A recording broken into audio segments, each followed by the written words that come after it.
Hi every one, welcome back. നമ്മൾ ഇന്ന് discuss ചെയ്യാൻ പോകുന്നത് ബോണസ് ഷെയർ ഇഷ്യൂ ചെയ്യുമ്പോൾ അതിന് വേണ്ടിയിട്ടുള്ള നമ്മുടെ സോഴ്സസ് എന്തൊക്കെയാണ് എന്നുള്ളതാണ്. സോഴ്സസ് എന്ന് പറയുമ്പോൾ ബോണസ് ഷെയർ ഇഷ്യൂ ചെയ്യണമെങ്കിൽ കമ്പനി നോർമലി ഇത്ര ചിന്തിച്ചാൽ മതി. അതായത് നമ്മുടെ ഒരു ബാലൻസ് ഷീറ്റ് ഉണ്ട്. പുതുതായിട്ട് ബോണസ് ഷെയർ ഇഷ്യൂ ചെയ്യുമ്പോൾ നമുക്ക് എന്ത് ചെയ്യണം? ഷെയർ ക്യാപിറ്റലിൽ നിന്ന് വരണം, അല്ലേ? ഷെയർ ക്യാപിറ്റൽ ഒരു 1 lakh വരണം എന്നുണ്ടെങ്കിൽ അത് ക്യാഷ് ഒക്കെ ആയിട്ടാണെന്നുണ്ടെങ്കിൽ ഇവിടെ എന്ത് ചെയ്യും? ആ ക്യാഷ് കൂടും. അതായത് ഈ ഒരു ട്രാൻസാക്ഷൻ കൊണ്ട് ഡെബിറ്റും ക്രെഡിറ്റും ഈക്വൽ ആവണം. എങ്ങനെയാവുക? അല്ലെങ്കിൽ അസറ്റ് ടു ലയബിലിറ്റി ഈക്വൽ ആവണം. എങ്ങനെയാവുക? അപ്പോൾ അതിന് ഇവിടെ ഉണ്ടാവും ജനറൽ റിസർവ് അല്ലെങ്കിൽ മറ്റു റിസർവുകൾ ഉണ്ടാവും. ഈ റിസർവിൽ നിന്ന് എടുത്തിട്ടാണ് അത് ഉപയോഗിക്കുക. അതുകൊണ്ട് ഈ റിസർവ് ഇവിടുന്ന് എന്ത് ചെയ്യണം? ഉപയോഗിക്കണം. അതാണ് സോഴ്സസ് എന്ന് പറയുന്നത്. അപ്പോൾ നോർമലി നമ്മൾ ബോണസ് ഷെയർ ഇഷ്യൂ ചെയ്യുക കുറേ റിസർവുകൾ എന്നാണ്. ആ റിസർവിനെ പറ്റിയാണ് നമ്മൾ ഡിസ്കസ് ചെയ്യാൻ പോകുന്നത്. ഒന്ന് റവന്യൂ റിസർവുകളുണ്ട്, മറ്റൊന്ന് ക്യാപിറ്റൽ റിസർവ് ഉണ്ട്. അതിൽ ഏതൊക്കെ പറ്റും? പ്രോഫിറ്റ് ആൻഡ് ലോസ് അക്കൗണ്ടിൽ ക്രെഡിറ്റ് ബാലൻസ്, ജനറൽ റിസർവ്, അതുപോലെ തന്നെ സിങ്കിങ് ഫണ്ട് അക്കൗണ്ടിൽ റിഡംഷൻ കഴിഞ്ഞതിന് ശേഷമുള്ള ക്രെഡിറ്റ് ബാലൻസ്. സിങ്കിങ് ഫണ്ട് എന്ന് പറഞ്ഞാൽ നമുക്കറിയാം, ഡിബഞ്ചറൊക്കെ റിഡീം ചെയ്യാൻ വേണ്ടിയിട്ട് നമ്മൾ സെപ്പറേറ്റ് അക്കൗണ്ടിലേക്ക് ഫണ്ട് മാറ്റി വെക്കും. ആ ഫണ്ട് നമ്മൾ പിന്നെ റിഡംഷൻ കഴിഞ്ഞതിന് ശേഷം ബാലൻസ് ഉണ്ടെന്നുണ്ടെങ്കിൽ ആ ബാലൻസ് എമൗണ്ട് ആണ് സിങ്കിങ് ഫണ്ടിലെ ബാലൻസ്. അത് നമുക്ക് ഉപയോഗിക്കാം. പിന്നെ ഡിവിഡൻഡ് ഈക്വലൈസേഷൻ റിസർവ് ഉണ്ട്. പിന്നെ capital reserve, profit prior incorporation, business certificate കിട്ടുന്നതിന് മുമ്പ് തന്നെ വന്നിട്ടുള്ള പ്രോഫിറ്റാണ് പ്രോഫിറ്റ് പ്രിയർ ഇൻകോർപ്പറേഷൻ. പിന്നെ ഫിക്സഡ് അസറ്റ് സെയിൽ ചെയ്തിട്ടുള്ള പ്രോഫിറ്റ്, പിന്നെ ക്യാപിറ്റൽ റിഡംഷൻ റിസർവ്, അതുപോലെ തന്നെ security premium collected in cash. Okay, അപ്പോൾ ഇത്രയും കാര്യങ്ങൾ നമുക്ക് എന്ത് ചെയ്യാം? ബോണസ് ഷെയർ ഇഷ്യൂ ചെയ്യാൻ വേണ്ടി ഉപയോഗിക്കാം. 3 മാർക്കിൽ ചോദിക്കാൻ സാധ്യതയുണ്ട്. ബോണസ് ഷെയറിൻ്റെ സോഴ്സസ് എന്തൊക്കെയാണെന്നുള്ളത് അത് ശ്രദ്ധിക്കുക. പിന്നെ types of bonus issue, 2 type bonus issue ഉണ്ട്. ഒന്നാമത്തത് ഫുള്ളി പെയ്ഡ് ബോണസ് ഷെയർ കൊടുക്കുക. When bonus share R distributed free of cost in proportion of holding. നിലവിൽ ഒരു 100 ഷെയർ ഹോൾഡ് ചെയ്യുന്ന ആൾക്ക് ഒരു 20 ഷെയർ കൊടുക്കുന്നു എന്നുള്ള രീതിയിൽ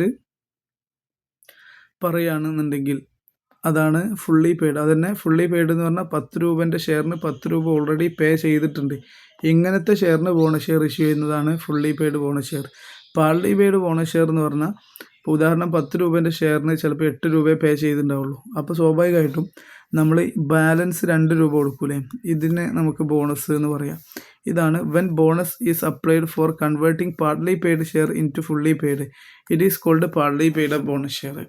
അപ്പോൾ ബോണസ് ഷെയർ ഇഷ്യൂ ചെയ്യുമ്പം അത് പാർട്ലി പെയ്ഡിനെ ഫുള്ളി പെയ്ഡ് ആക്കാനാണെന്നുണ്ടെങ്കിൽ അതിൻ്റെ ജേണൽ എൻട്രിയാണ് ഈ പറയുന്നത്. അതിൻ്റെ അങ്ങനെയുള്ളൊരു ടൈപ്സ് ഓഫ് ബോണസ് ഇഷ്യൂ ഉണ്ട് എന്നുള്ളതാണ്. അപ്പോൾ ഇനി എങ്ങനെയാണ് ബോണസ് ഷെയറുമായി ബന്ധപ്പെട്ടിട്ടുള്ള ജേണൽ എൻട്രീസ് എന്നുള്ളതാണ് കേട്ടോ. ഓക്കെ, ജേണൽ എൻട്രി വരുമ്പോൾ നമുക്ക് കുറച്ചും കൂടെ ഡീറ്റെയിൽ ആയിട്ട് കാര്യങ്ങൾ പറയണം. ഇപ്പോൾ കാര്യങ്ങൾ ക്ലിയർ ആണെന്ന് വിശ്വസിക്കുന്നു. ഒരു റിവിഷൻ മട്ടിലുള്ള ക്ലാസ്സാണ്, അതും കൂടെ പറയാം. ചെറിയ ചെറിയ ഷോർട്ട് ഡ്യൂറേഷനുള്ള വീഡിയോസാണ്. ഓക്കെ, അപ്പോൾ ഇനി അക്കൗണ്ടിങ് ട്രീറ്റ്മെൻറ്റ് നോക്കാം. എന്തൊക്കെ റിസർവുകളുണ്ടോ ആ റിസർവിനെ ആണ് നമ്മൾ ഉപയോഗിക്കുന്നത് എന്നുള്ളതുകൊണ്ട് ആ റിസർവുകളൊക്കെ ഡെബിറ്റ് ചെയ്യണം. Capital reserve, security premium, capital redemption reserve, debenture redemption reserve, general reserve, P&L, അത് ഏതൊക്കെ ആവട്ടെ. എന്നിട്ട് ബോണസ് ടു ഷെയർ ഹോൾഡേഴ്സിന് വരും. ഇനി ഷെയർ ഹോൾഡേഴ്സിന് അത് കൊടുക്കാനുള്ള ലയബിലിറ്റി എത്തിക്കഴിഞ്ഞാൽ bonus to shareholders to share capital. ഇത്രയേ ഉള്ളൂ ജേണൽ എൻട്രി. വളരെ സിമ്പിളാണ്. ഇത്രയും റിസർവുകൾ ഏതും ഉപയോഗിക്കുക. ഏറ്റവും ബോണസ് ടു ഷെയർ ഹോൾഡേഴ്സ്, രണ്ടാമത് bonus to shareholders to share capital. ഈ എൻട്രിയോട് കൂടെ അത് തീരും. അപ്പോൾ ഉദാഹരണത്തിന് കമ്പനിയിൽ ഒരു ലക്ഷം നമ്പർ ഓഫ് ഷെയർ ഉണ്ട്. 1 ലക്ഷം നമ്പർ ഓഫ് ഇക്വിറ്റി ഷെയർസ് ഉണ്ട് കേട്ടോ. 1 ലക്ഷം ഇക്വിറ്റി ഷെയർസ് നമ്മുടെ കയ്യിലുണ്ട്. ക്യാപിറ്റൽ അല്ല, അതുകൊണ്ടാണ് നമ്പേഴ്സ് എഴുതി. 1 ലക്ഷം ഇക്വിറ്റി ഷെയർസ് നമ്മുടെ കയ്യിലുണ്ട്. അതായത് ഇനി ടേംസ് ഓഫ് ഇഷ്യൂ എന്താണെന്ന് വെച്ച് കഴിഞ്ഞാൽ ബോണസ് ഷെയർ ഇഷ്യൂ ചെയ്യാണ്. അത് പറയുന്നത് 10 ഷെയർ ഹെൽഡ് ചെയ്യുന്ന ആൾക്ക് എന്ത് ചെയ്യുന്നുണ്ട്? 3 ഷെയർ വീതം കൊടുക്കുന്നത്. 10 ഷെയർ ഉള്ള ആൾക്ക് 3 ഷെയർ കൊടുക്കുന്നത്. ഷെയറിൻ്റെ വാല്യൂ എന്ന് പറഞ്ഞാൽ 10 രൂപയുടെ ഫേസ് വാല്യൂ 10 രൂപ ഉള്ളതാണ്. അപ്പോൾ ആദ്യം നമ്മൾ നമ്പർ ഓഫ് ഷെയർസ് എത്ര ഇഷ്യൂ ചെയ്യണം എന്ന് നോക്കുക. അതിന് വേണ്ടിയിട്ട് നമ്മൾ ചെയ്യുന്നത് എക്സിസ്റ്റിംഗ് ഷെയർ എത്ര? എക്സിസ്റ്റിംഗ് ഷെയർ 1 ലക്ഷം ഉണ്ട്. ഇനി ഇതിൻ്റെ റേഷ്യോ എങ്ങനെ? റേഷ്യോ വരുന്നത് 3 share for every 10 share held. അപ്പോൾ പുതുതായിട്ട് നമ്മൾ 3 ഷെയർ കൊടുക്കും 10 ഷെയർ ഉള്ള ആളുകൾക്ക്. അപ്പോൾ നമ്മളിത് എങ്ങനെ കാൽക്കുലേറ്റ് ചെയ്യുക? നമ്മളടുത്ത് 1,00,000 എക്സിസ്റ്റിംഗ് ഉള്ളത്. പുതുതായിട്ട് വരുന്നത് മുകളിൽ എഴുതുക, നിലവിലുള്ളത് താഴെ എഴുതുക. അപ്പം ഇവ നമുക്ക് എന്ത് ചെയ്യാൻ പറ്റും? ഡിവൈഡ് ചെയ്യാൻ പറ്റും. അത്ര 10,000 × 3 30,000 ഷെയർ പുതുതായിട്ട് ഇഷ്യൂ ചെയ്യാം. ഇതിൻ്റെ ജേണൽ എൻട്രിയാണ്. അത് നമുക്ക് ഏതാണോ റിസർവ്, ഏത് റിസർവാണോ നമ്മുടെ അടുത്തുള്ളത്, ആ റിസർവിനെ അക്കൗണ്ടിന് എന്ത് ചെയ്യുക? Reserve account debtor to bonus to shareholders. Okay, എത്ര വരിക? 30,000 × 3 എന്ന് പറയുമ്പോൾ 10 എന്ന് പറയുമ്പോൾ 3,00,000. ഓക്കെ, 3,00,000 ഒരു പൂജ്യം കൂടെ എത്തുന്നുണ്ട്.